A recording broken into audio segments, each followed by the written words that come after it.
Assalamualaikum sahabat-sahabat yang dirahmati Allah.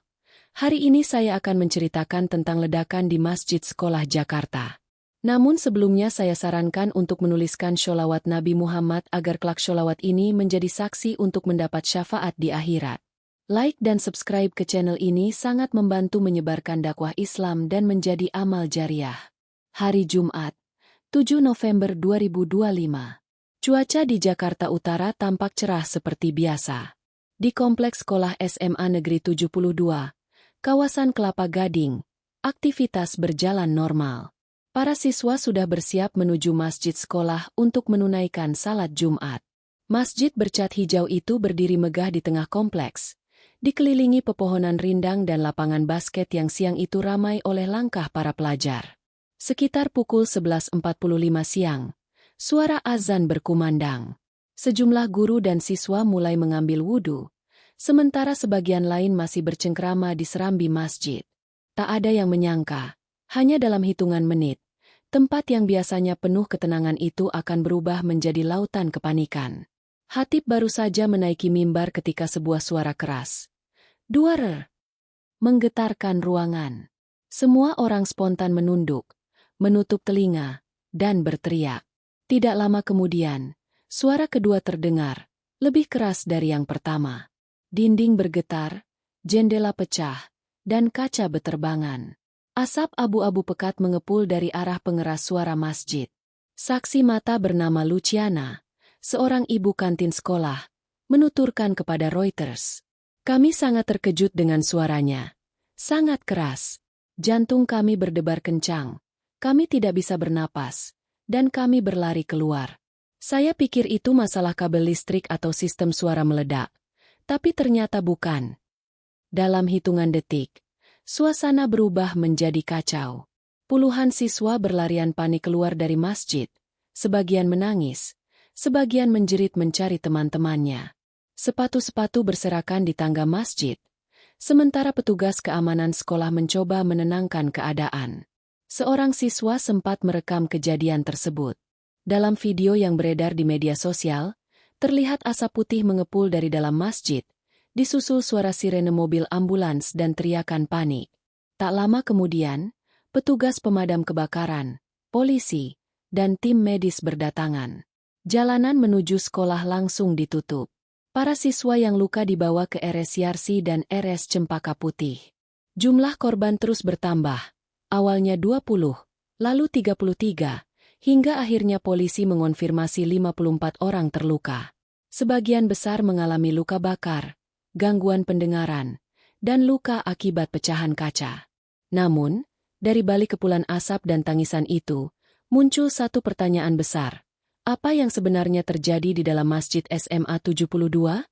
Sore hari, ketika suasana di rumah sakit masih tegang, pihak kepolisian memberikan pernyataan pertama mereka. Kapolri Listio Sigit Prabowo mengonfirmasi bahwa tersangka adalah seorang pelajar laki-laki berusia 17 tahun. Ia adalah salah satu dari dua siswa yang saat itu tengah menjalani operasi akibat luka parah di tubuhnya sendiri. "Petugas kami sedang melakukan pemeriksaan mendalam untuk mengetahui identitas tersangka dan lingkungan tempat tinggalnya, termasuk rumah dan orang-orang terdekatnya," ujar Kapolri di Istana Kepresidenan. Ternyata, di lokasi kejadian, polisi menemukan sebuah senjata mainan jenis senapan mesin ringan dengan tulisan-tulisan aneh di atasnya. 14 words. Untuk Agartha. Brenton Tarrant. Welcome to hell. Tulisan itu sontak mengundang kecurigaan bahwa pelaku terinspirasi oleh Brenton Tarrant, pelaku penembakan massal di Masjid Christchurch, Selandia Baru, pada 2019 lalu. Namun, pihak berwenang menegaskan bahwa belum ada indikasi kuat bahwa ini adalah aksi terorisme. Kapolda Metro Jaya Asep Edi Suheri menjelaskan bahwa jenis bahan peledak masih belum diketahui, namun sumber ledakan diyakini berasal dari pengeras suara masjid. Tim forensik dikerahkan untuk menelusuri jenis bahan dan alat yang digunakan. Kepolisian juga menemukan fakta mengejutkan. Tersangka kemungkinan merakit alat peledak sendiri menggunakan bahan sederhana dan alat elektronik dari lingkungan rumahnya. Sementara itu, media lokal melaporkan bahwa pelaku adalah siswa kelas 12 yang diduga mengalami perundungan, bullying, dari teman-teman sekolahnya. Beberapa sumber mengatakan ia merasa tertekan dan ingin balas dendam. Polisi belum mengonfirmasi motif itu, tetapi hipotesis dendam pribadi mulai menguat. Juru bicara Polda Metro Jaya, Kombes Budi Hermanto, mengatakan, "Kami masih menyelidiki kemungkinan bahwa perundungan menjadi faktor pemicu. Namun kami juga tidak ingin berspekulasi. Semua harus menunggu hasil laboratorium forensik dan keterangan psikologis tersangka." Hingga malam hari, situasi masih dijaga ketat. Garis polisi membentang di sekitar masjid. Petugas bersenjata lengkap berpatroli di kompleks sekolah. Tim gegana dan forensik mengumpulkan serpihan logam, kabel, serta residu bahan kimia. Dalam suasana penuh tekanan itu, keluarga pelaku dan korban sama-sama menunggu jawaban. Sementara masyarakat Jakarta bertanya-tanya, bagaimana mungkin seorang remaja 17 tahun bisa membuat ledakan sedemikian besar di lingkungan sekolah? Rumah sakit menjadi saksi penderitaan puluhan keluarga. Di RS Yarsi dan RS Cempaka Putih, lorong-lorong penuh dengan orang tua yang menangis, berdoa, dan mencari anak mereka. Beberapa dari mereka masih mengenakan seragam sekolah, dengan perban di kepala atau tangan. Beberapa lainnya terbaring tak sadarkan diri, dengan wajah gosong terkena panas ledakan. Seorang ibu bernama Sri Wahyuni, orang tua siswa kelas 11, menuturkan dengan mata sembab, "Saya lihat anak saya diranjang rumah sakit. Telinganya berdarah. Dokter bilang gendang telinganya robek. Saya tidak bisa bayangkan kalau ledakannya sedikit lebih dekat." Kisah-kisah pilu seperti itu datang dari banyak keluarga. Seorang guru agama yang berada di barisan depan saat khutbah mengatakan bahwa ledakan berasal dari arah pengeras suara kanan atas mimbar, diikuti letupan kedua dari arah jendela belakang. Polisi memperkirakan alat peledak itu diletakkan di dekat sistem pengeras suara, kemungkinan dengan pemicu manual. Namun karena tersangka juga terluka parah, ada dugaan bahwa ia berada terlalu dekat saat alat itu meledak sebelum waktunya. Pemerintah, melalui Wakil Ketua DPR Sufmi Dasko Ahmad, mengunjungi korban di rumah sakit. Ia menegaskan, "Negara hadir. Kami menjamin biaya pengobatan semua korban ditanggung. Ini tragedi kemanusiaan, bukan hanya tragedi sekolah." Sementara itu, tim psikolog dari Kementerian Sosial dikerahkan untuk melakukan trauma healing kepada siswa, guru, dan keluarga korban. Banyak siswa mengaku masih ketakutan untuk kembali ke sekolah. Beberapa bahkan mengalami mimpi buruk dan gangguan tidur. Kota Jakarta berduka. Doa bersama dilakukan di berbagai sekolah dan masjid. Tagar Prayforsma 72 menjadi trending di media sosial.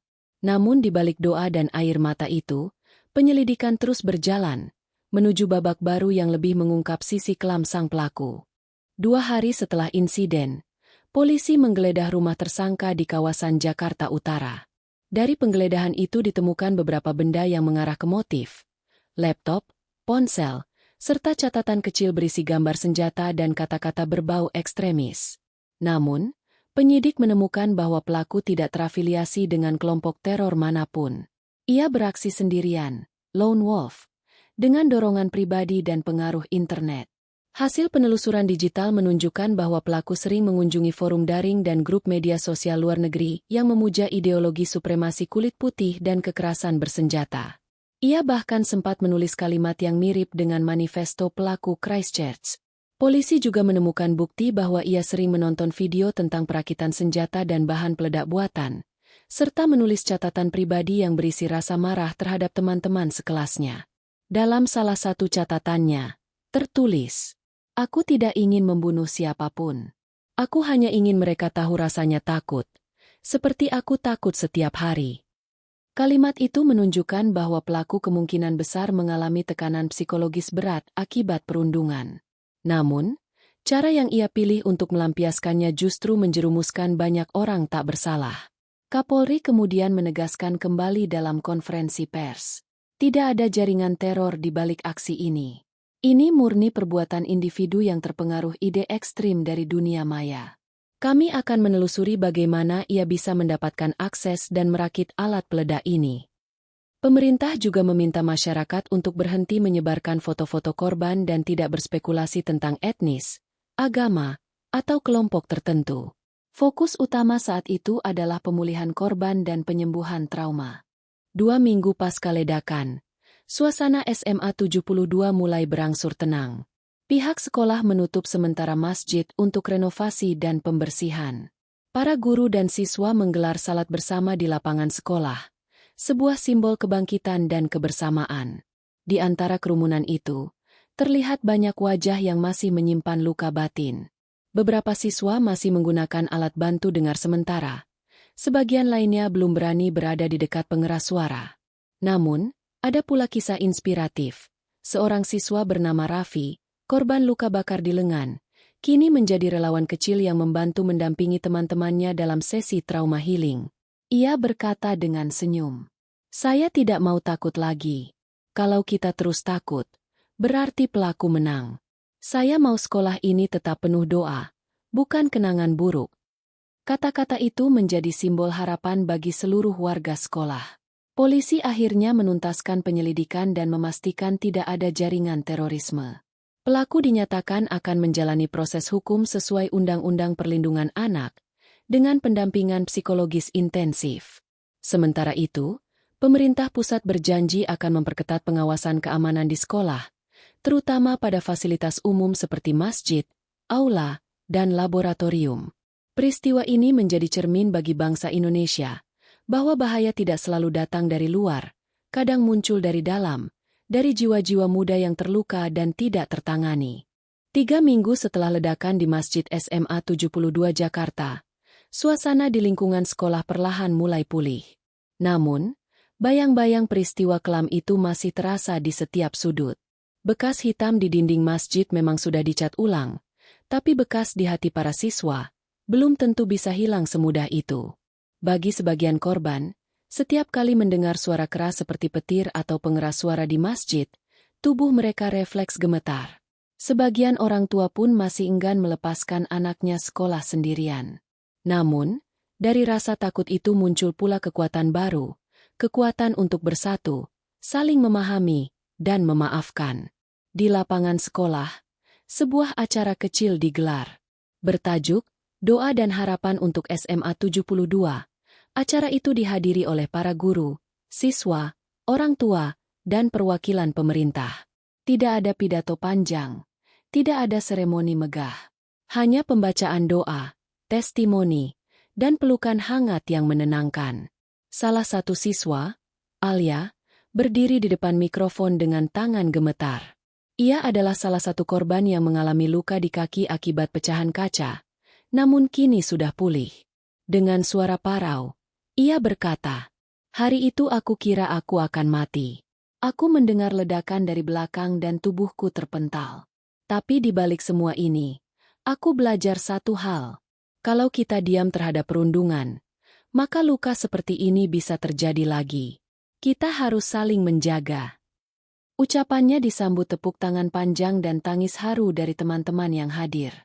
Guru agama sekolah, Ustaz Ramdan, yang juga sempat menjadi korban luka ringan, menambahkan dalam sambutannya, masjid seharusnya menjadi tempat yang paling damai. Namun hari itu, masjid kita menjadi saksi betapa rapuhnya hati manusia ketika kehilangan arah. Mari kita jadikan peristiwa ini pengingat bahwa mendidik bukan hanya soal pelajaran, tapi juga soal kasih sayang dan empati. Sementara itu, pemerintah melalui Kementerian Pendidikan mengirim tim khusus untuk melakukan program pemulihan psikososial di sekolah-sekolah yang terdampak. Tidak hanya SMA 72, tetapi juga sekolah-sekolah lain di sekitar Kelapa Gading yang siswanya mengalami trauma setelah menyaksikan berita tragedi tersebut. Psikolog pendidikan, Dr. Ratna Lestari, mengatakan dalam wawancara, anak-anak ini bukan hanya korban fisik, tapi juga korban emosional. Beberapa mengalami trauma sekunder, merasa bersalah karena selamat, atau takut tanpa sebab. Maka, tugas kita bukan hanya menyembuhkan luka mereka, tapi juga menumbuhkan kembali rasa aman di sekolah. Program itu diberi nama Sekolah Pulih, dan berfokus pada penguatan karakter, pelatihan empati, serta pendampingan bagi guru agar lebih peka terhadap tanda-tanda stres atau depresi pada siswa. Di sisi lain, keluarga pelaku juga muncul ke publik setelah lama berdiam diri. Dengan wajah penuh penyesalan, ayah tersangka menyampaikan permohonan maaf di hadapan media. Kami sangat menyesal atas perbuatan anak kami. Kami tidak menyangka dia bisa melakukan hal seperti itu. Kami mohon maaf sebesar-besarnya kepada seluruh korban dan keluarganya. Kami akan bekerja sama penuh dengan pihak berwenang.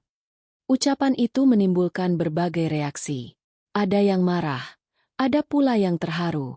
Namun sebagian besar masyarakat menilai langkah itu penting, karena pengakuan dan penyesalan adalah bagian dari penyembuhan. Salah satu orang tua korban, Pak Imam, yang anaknya menderita luka bakar di tangan, justru memilih untuk memaafkan. Dalam sebuah wawancara, ia berkata dengan tenang, "Kalau saya terus marah, luka ini tidak akan sembuh. Saya hanya berharap tidak ada lagi anak yang merasa sendirian seperti pelaku itu." Kadang, anak-anak yang tampak diam justru yang paling membutuhkan kasih sayang. Kata-katanya viral di media sosial. Banyak warganet menulis ulang ucapannya sebagai pengingat bahwa kekerasan seringkali berawal dari kesepian yang tak tersentuh. Kepala Sekolah SMA 72, Bu Ratih, mengambil langkah nyata dengan mengubah sebagian sistem sekolah. Ia memperkenalkan program baru bernama Sahabat Dengar, di mana setiap minggu siswa bisa menceritakan keluh kesah atau masalah pribadi mereka secara rahasia kepada guru konselor. Kami ingin setiap anak punya tempat untuk bercerita. Karena satu telinga yang mau mendengar bisa menyelamatkan banyak jiwa, ujarnya.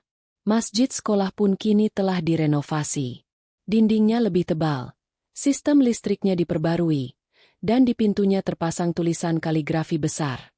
Dari luka, lahir kekuatan. Sebuah pesan yang menggema di hati setiap pengunjungnya. Kini, sebulan setelah tragedi, kehidupan mulai kembali berjalan. Namun, bagi banyak orang, peristiwa itu meninggalkan pesan yang tak akan pernah terlupakan. Bahwa di balik setiap aksi kekerasan, selalu ada kisah yang lebih dalam, kisah tentang anak muda yang kehilangan arah, tentang sekolah yang lalai melihat tanda-tanda bahaya, dan tentang masyarakat yang terkadang lupa untuk mendengar. Seorang jurnalis AP News menulis dalam laporannya, ledakan itu mungkin telah merobek dinding sebuah masjid, tetapi juga membuka mata seluruh bangsa, bahwa membangun keamanan tidak cukup dengan pagar dan kamera, melainkan dengan hati yang saling peduli. Sahabat-sahabat yang dirahmati Allah, tragedi ini bukan sekadar tentang ledakan, tapi tentang bagaimana dunia pendidikan dan masyarakat harus lebih peka terhadap perasaan anak muda yang mungkin menyimpan luka batin. Semoga para korban mendapatkan kesembuhan, keluarga diberi ketabahan, dan negeri ini semakin kuat menghadapi setiap ujian. Wassalamualaikum warahmatullahi wabarakatuh.